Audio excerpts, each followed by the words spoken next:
आप सभी का स्वागत है शैल पांडे अकेडमी में। तो चलिए शुरू करते हैं आज का यानी 30 अगस्त का अपना करंट अफेयर्स। हमारा पहला क्वेश्चन है, हाल ही में राष्ट्रीय खेल दिवस कब मनाया गया? इसका सही आंसर होगा 29 अगस्त को। हमारा अगला क्वेश्चन है, हाल ही में U20 सेफ फुटबॉल चैंपियनशिप का खिताब किसने जीता? इसका सही आंसर होगा बांग्लादेश। आइए हम लोग बांग्लादेश से बनने वाले महत्वपूर्ण करंट अफेयर्स जानते हैं। सैयद रफ़ात अहमद ने बांग्लादेश के 25वें मुख्य न्यायाधीश के रूप में शपथ ली। संयुक्त राष्ट्र का मानवाधिकार दल बांग्लादेश में मानवाधिकार हनन की जांच करेगा। बांग्लादेश की अंतरिम सरकार का प्रमुख मोहम्मद यूनुस को नियुक्त किया गया। भारत को बांग्लादेश के मोंगला पोर्ट टर्मिनल के लिए परिचालन अधिकार प्राप्त हुआ है। भारत ने बांग्लादेश में अपना नया वाणिज्य दूतावास खोलने की घोषणा की है। भारत बांग्लादेश के नागरिकों के लिए ई मेडिकल वीज़ा शुरू करेगा। लेफ्टिनेंट जनरल वाकार उज़-ज़मान बांग्लादेश के नए सेना प्रमुख नियुक्त हुए। बांग्लादेश की प्रधानमंत्री ने मुस्लिम देशों के लिए साझा मुद्रा की वकालत की है। बांग्लादेश में 2 दिवसीय नजरुल उत्सव शुरू हुआ है। हमारा अगला क्वेश्चन है, हाल ही में किसने association of Malayalam movie artist के अध्यक्ष के पद से इस्तीफा दिया है? इसका सही आंसर होगा मोहनलाल। हमारा अगला क्वेश्चन है, हाल ही में पाकिस्तानी ईसाई जोसेफ फ्रांसिस ए परेरा सीएए के तहत नागरिकता पाने वाले किस राज्य के पहले निवासी बने हैं? इसका सही आंसर होगा गोवा। आइए हम लोग गोवा से बनने वाले महत्वपूर्ण करंट अफेयर्स जानते हैं। World audio visual and entertainment समिति 2024 का आयोजन गोवा में होगा। भारतीय नौसेना ने आईएनएस त्रिपुटी को गोवा में लॉन्च किया। गोवा विधानसभा में अनुसूचित जनजाति आरक्षण के लिए विधेयक पेश किया गया। 30 मई को गोवा का स्थापना दिवस मनाया जाता है। इंडिया एनर्जी वीक 2024 का आयोजन गोवा में किया गया है। गोवा में 10वीं शताब्दी का कदंब शिलालेख मिला है। गोवा के काजू को जीआई टैग मिला है। हमारा अगला क्वेश्चन है, हाल ही में भारत की दूसरी परमाणु पनडुब्बी आईएनएस अरिहंत को कहाँ भारतीय नौसेना ने शामिल किया? इसका सही आंसर होगा विशाखापट्टनम में। हमारा अगला क्वेश्चन है, हाल ही में किसे सीआईएसएफ का डीजी नियुक्त किया गया? इसका सही आंसर होगा आरएस भाटी को। आइए हम लोग बहुत ही महत्वपूर्ण पदों के नियुक्ति के बारे में जानते हैं। संजीव रैना आईटीबी के अतिरिक्त महानिदेशक नियुक्त हुए। राजेश नंबियार को नास्कॉम के मनोनीत अध्यक्ष के रूप में नियुक्त किया गया। टेली महोंटलियार को यूएसआईएसपीएफ यानी कि US India strategic partnership forum के निदेशक मंडल में शामिल किया गया। अमरदीप सिंह भाटिया ने नए डीपीआईआईटी यानी कि department for promotion of industry and internal trade के सचिव के रूप में पदभार ग्रहण किया। एम सुरेश को भारतीय विमानपत्तन प्राधिकरण का अंतरिम अध्यक्ष नियुक्त किया गया। सत्य प्रकाश संगवान को पेरिस 2024 में पैरा ओलंपिक के लिए सेफ्टी मिशन से नामित किया गया। हमारा अगला क्वेश्चन है, हाल ही में टीम इंडिया ने 17वें अंतर्राष्ट्रीय खगोल विज्ञान ओलंपियाड में कितने पदक जीते हैं? इसका सही आंसर होगा 5 पदक। हमारा अगला क्वेश्चन है, हाल ही में दुनिया में पहली बार कितने देशों में फेफड़ों के कैंसर के टीके का परीक्षण शुरू हुआ है? इसका सही आंसर होगा 7। हमारा अगला क्वेश्चन है, हाल ही में किस राज्य सरकार ने संस्कृत विद्यालयों के सभी छात्रों को छात्रवृत्ति देने की घोषणा की है? इसका सही आंसर होगा उत्तर प्रदेश। आइए हम लोग उत्तर प्रदेश से बनने वाले महत्वपूर्ण करंट अफेयर्स जानते हैं। टाटा पावर ने उत्तर प्रदेश में घर घर सोलर पहल शुरू की है। उत्तर प्रदेश सरकार नेपाल सीमा पर मित्र वन स्थापित करेगा। भारत में संपोड़ित बायोगैस उत्पादन में उत्तर प्रदेश शीर्ष पर है। उत्तर प्रदेश में विश्व का पहला एशियाई किंग वल्चर प्रजनन केंद्र स्थापित किया जाएगा। उत्तर प्रदेश की ई रिक्शा चालक आरती को यूके के महिला सशक्तिकरण पुरस्कार से सम्मानित किया गया। खेलो India असीमता wushu league Uttar Pradesh में शुरू हुई। उत्तर प्रदेश के लखीमपुर खीरी में बायो प्लास्टिक पार्क स्थापित किया गया। मथुरा के प्रसिद्ध मांझी क्राफ्ट को जीआई टैग मिला। हमारा अगला क्वेश्चन है, हाल ही में एनएसए अजीत डोभाल किस देश की 2 दिवसीय आधिकारिक यात्रा पर गए हैं? इसका सही आंसर होगा श्रीलंका। आइए हम लोग श्रीलंका से बनने वाले महत्वपूर्ण करंट अफेयर जानते हैं। श्रीलंका ने भारत सहित 35 देशों को वीजा मुक्त प्रवेश की अनुमति दी है। भारत और श्रीलंका ने एलएनजी अवसंरचना को विद्युत विकास के लिए समझौता ज्ञापन पर हस्ताक्षर किए। भारत और श्रीलंका के बीच यात्री नौका सेवा फिर शुरू हुई है। महिला Asia cup T20 tournament Sri Lanka के दाम्बुला में शुरू हुआ है। श्रीलंका ने पहली बार विमेंस एशिया कप 2024 का खिताब जीता है। वार्षिक कतार गामा इसाला उत्सव श्रीलंका में मनाया गया है। सनत जयसूर्य श्रीलंका की क्रिकेट टीम के कोच बने हैं। श्रीलंका में भारतीय आवास परियोजना के अंतर्गत 1700 घरों के निर्माण का औपचारिक शुभारंभ हुआ है। हमारा अगला क्वेश्चन है, हाल ही में किसे बीएसएफ का डीजी नियुक्त किया गया? इसका सही आंसर होगा दलजीत चौधरी को। आइए हम लोग नियुक्ति से बनने वाले महत्वपूर्ण करंट अफेयर जानते हैं। शिव वालिया को एचसीएल टेक्नोलॉजी का नया सीएफओ नियुक्त किया गया। अशोक कुमार ने ईएसआईसी के महानिदेशक का पदभार संभाला। रियो हलंगधर को 8वें फीफा अंडर-17 महिला विश्व कप के लिए रेफरी नियुक्त किया गया। पूर्ण सलिला श्रीवास्तव को नया स्वास्थ्य सचिव नियुक्त किया गया। चंद्रशेखर कुमार को अल्पसंख्यक कार्य मंत्रालय का विशेष सचिव नियुक्त किया गया। राजकुमार चौधरी को एनएचपीसी लिमिटेड का सीएमडी नियुक्त किया गया। सुमित वाली यस बैंक में रिटेल हेड के रूप में शामिल हुए। गोविंद मोहन को नया केंद्रीय गृह सचिव नियुक्त किया गया। हमारा अगला क्वेश्चन है, हाल ही में किस देश के खिलाड़ी डेविड मलान ने अंतर्राष्ट्रीय क्रिकेट से संन्यास लिया है? इसका सही आंसर होगा इंग्लैंड।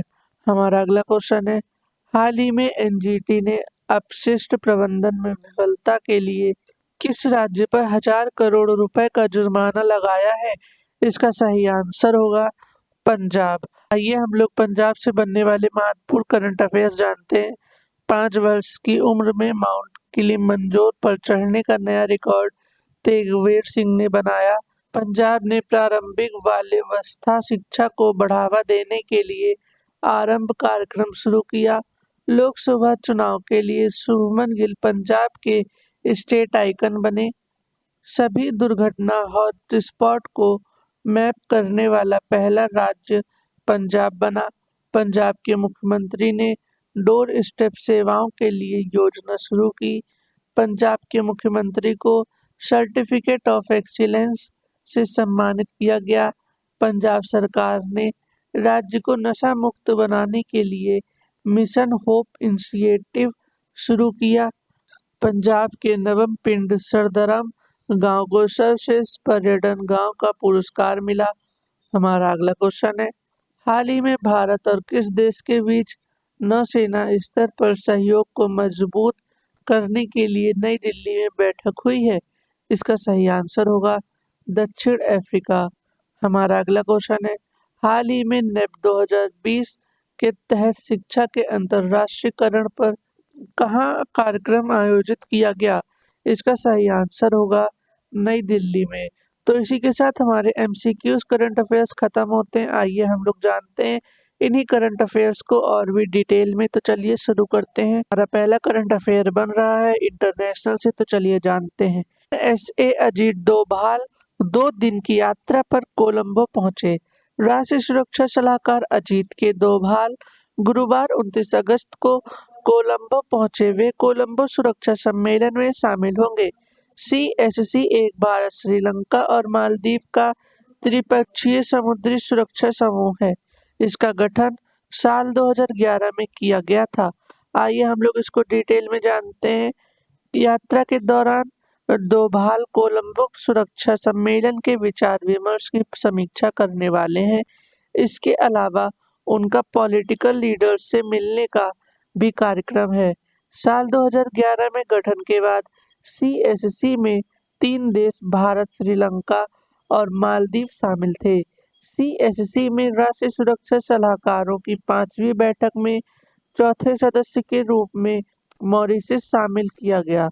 बांग्लादेश और सेशल्स ने पर्यवेक्षकों के रूप में भाग लिया तथा उन्हें समूह में शामिल होने के लिए आमंत्रित किया गया।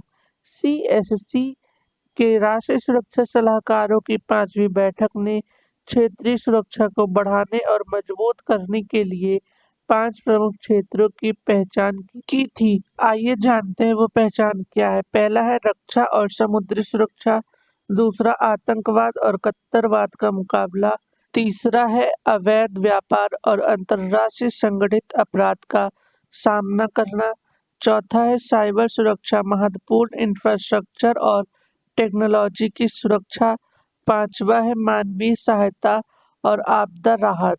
और श्रीलंका को पहले सिलोन के नाम से जाना जाता था। आधिकारिक तौर पर इसका नाम democratic socialist Republic of Sri Lanka रखा गया। यह दक्षिण एशिया में एक द्वीप देश है। मन्नार की खाड़ी और पाक जलडमरू मध्य द्वारा भारतीय उपमहाद्वीप से अलग है। श्रीलंका भारत और मालदीव के साथ एक समुद्री सीमा साझा करता है। यह सार्क का संस्थापक सदस्य है। यहाँ की मुद्रा श्रीलंकाई रुपया है। श्रीलंका के प्रधानमंत्री दिनेश गुणवर्धन हैं और राष्ट्रपति रानिल विक्रमसिंघे हैं। हमारा अगला करंट अफेयर बनता है बिजनेस से। आइए जानते हैं। अडानी परिवार भारत की सबसे अमीर फैमिली बनी। अडानी ग्रुप के चेयरमैन गौतम अडानी को उनके परिवार की कुल संपत्ति एक साल में 95% बढ़कर 11.62 लाख करोड़ रुपए हो गई है।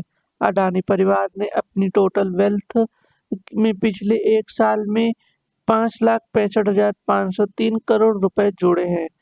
इसके साथ ही अडानी फैमिली रिलायंस के मुकाबले मुकेश अंबानी परिवार को पीछे छोड़कर देश की सबसे धनवान फैमिली बन गई है। आइए हम लोग इसको डिटेल में जानते हैं। अंबानी परिवार की संपत्ति 10.15 लाख करोड़ रुपए है और एक साल में इसमें 25% बढ़ोतरी हुई है। इस लिस्ट में HCL के मालिक शिव नादार एंड फैमिली 3.14 लाख करोड़ रुपए के साथ तीसरे नंबर पर है। वहीं सीरम इंस्टीट्यूट के मालिक Cyrus S Poonawalla and family 2.90 lakh crore रुपए की संपत्ति के साथ चौथे नंबर पर है। रिपोर्ट के मुताबिक भारत में अरबपतियों की संख्या बढ़कर अब तक 334 तक पहुंच गई है। 13 साल पहले हूरन लिस्ट की शुरुआत से अब तक इसमें 6 गुना बढ़ोतरी हुई है। रिपोर्ट में बताया गया है कि इस लिस्ट में 142 नए बिलियनियर शामिल हुए हैं जो real estate, industrial production business से जुड़े हैं।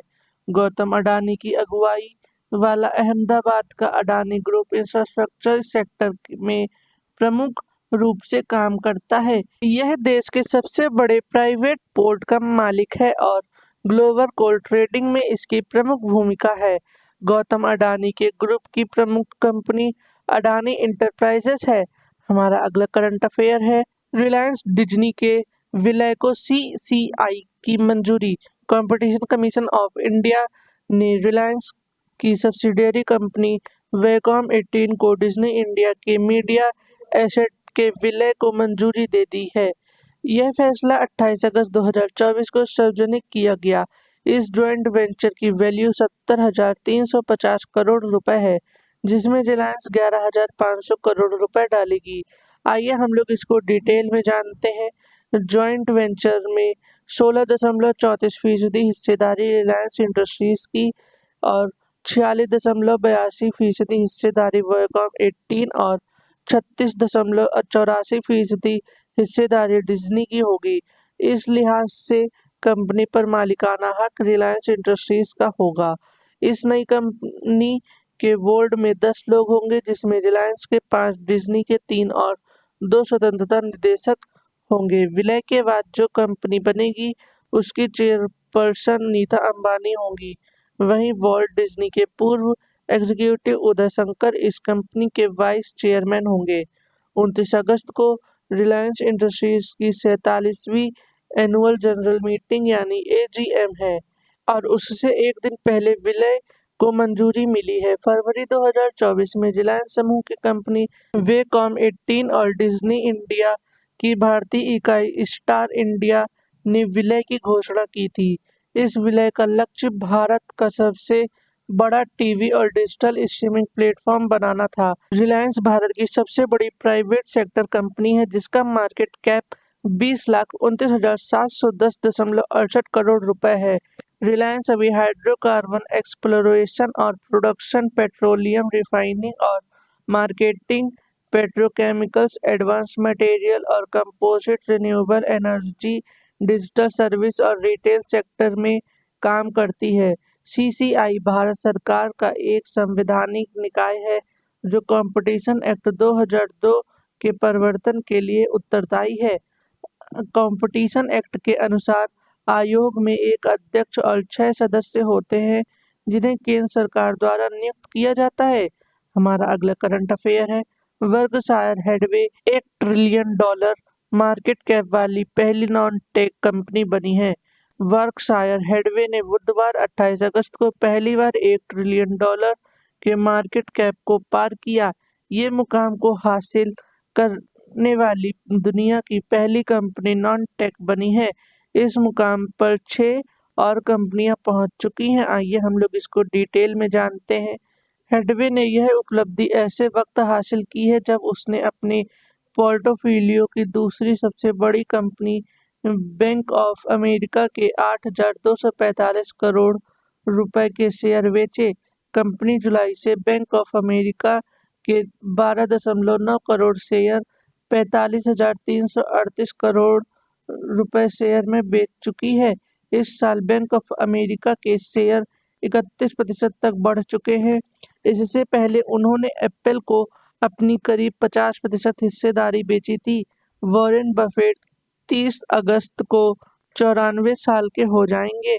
फोर्ब्स की रियल टाइम बिलियनेयर लिस्ट के मुताबिक वॉरेन बफेट 11.29 लाख करोड़ रुपए की पर्सनल नेटवर्थ के साथ 7वें स्थान पर आ जाएंगे।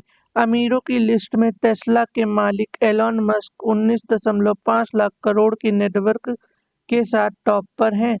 हमारा अगला करंट अफेयर बनता है अपॉइंटमेंट से, तो चलिए जानते हैं। चल्ला श्रीनिवासुलु शेट्टी ने एसबीआई के अध्यक्ष का पदभार ग्रहण किया। चल्ला श्रीनिवासु शेट्टी ने बुधवार 28 अगस्त को भारतीय स्टेट बैंक के अध्यक्ष का पदभार ग्रहण किया। उन्होंने दिनेश खारा का स्थान लिया, जो 27 अगस्त को रिटायर्ड हो गए। परंपरा के अनुसार अध्यक्ष के पद पर नियुक्ति एसबीआई के सेवारत मैनेजिंग डायरेक्टर्स में से किसी एक की होती है। आइए हम लोग इसको डिटेल में जानते हैं। 3 साल की अवधि के लिए चल्ला श्रीनिवासुलु शेट्टी को एसबीआई का चेयरमैन नियुक्त किया गया। यह प्रस्ताव फाइनेंशियल सर्विसेज इंस्टीट्यूशन ब्यूरो की ओर से किया गया है, जिसकी कैबिनेट की नियुक्ति समिति ने मंजूरी दे दी थी। शेट्टी ने भारत सरकार द्वारा गठित विभिन्न टास्क फोर्स और समितियों का नेतृत्व किया है। इन्होंने 1988 में एक प्रोबेशनरी ऑफिसर के रूप में एसबीआई के साथ अपना करियर शुरू किया है। इन्हें कॉर्पोरेट क्रेडिट, रिटेल, डिजिटल और इंटरनेशनल बैंकिंग का एक्सपीरियंस है।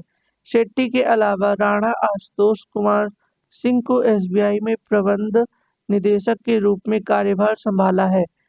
सिंह प्रवर्तन में बैंक में उप प्रबंधक निदेशक डीएमडी हैं। एसबीआई में एक चेयरमैन और उसके सहायक 4 एमडी होते हैं। हमारा अगला करंट अफेयर है। राजविंदर सिंह भट्टी को सीआईएसएफ और दलजीत सिंह चौधरी को बीएसएफ की जिम्मेदारी। राजविंदर सिंह भट्टी को केंद्रीय औद्योगिक सुरक्षा बल और दलजीत सिंह चौधरी को सीमा सुरक्षा बल का प्रमुख नियुक्त किया है। केंद्र सरकार के कार्मिक मंत्रालय ने बुधवार 28 अगस्त को यह आदेश जारी किया। आइए हम लोग इसको डिटेल में जानते हैं। राजविंदर सिंह भट्टी बिहार कैडर के 1990 बैच के भारतीय पुलिस सेवा के अधिकारी हैं।